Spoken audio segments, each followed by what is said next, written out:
for the audience, in case you guys don't know, Jawara and I did a show. Well, it was a presentation. It was a presentation, and it was one of the most amazing times of my life because I feel like that's when I was starting to do my own shows and key my own shows, and I feel like that was such a memorable moment for me because beauty-wise, but also just the way the message that you were sending through the clothes and the language that you created through the clothes, I've never seen before, and it just felt so authentic and beautiful, and it felt vulnerable.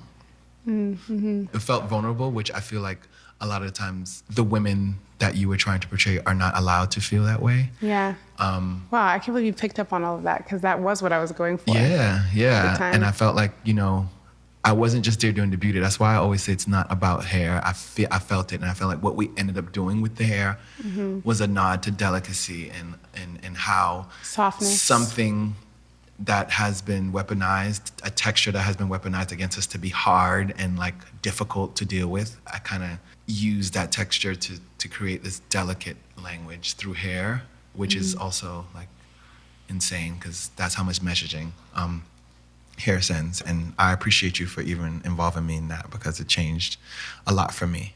So thank you. Wow, that was really beautiful.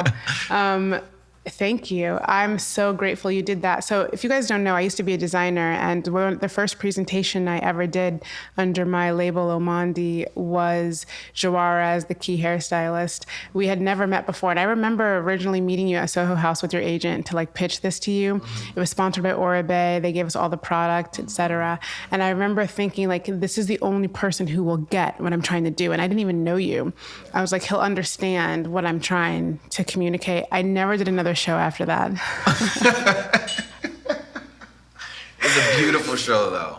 Literally, it was a presentation that was like a show hybrid because the girls were walking. But yeah, you totally understood it perfectly. And I wanted to use dark-skinned women, and I wanted to use all pastels. Like I wanted them to feel soft and feminine and delicate, and the strength is implied.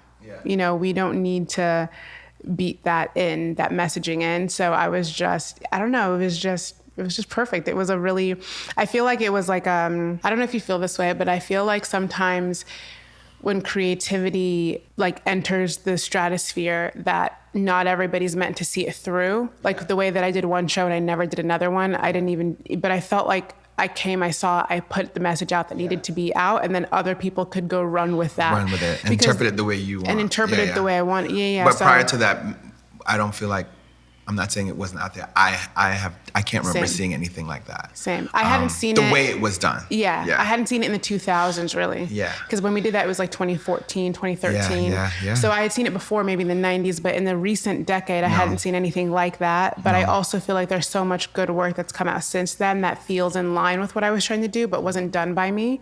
But I kind of feel like I get to like tip my hat off to it when I see it in imagery and editorials. I'm like, okay, good. The message is it's still out reverberating. There. It's still out there. I think it's important to understand that when you have a message to send and when people receive it, it feels like such a victory. Yeah. And I know exactly what you're talking about because I feel like I've done that quite a few times in my work, and I'm seeing it out there. So that feels great.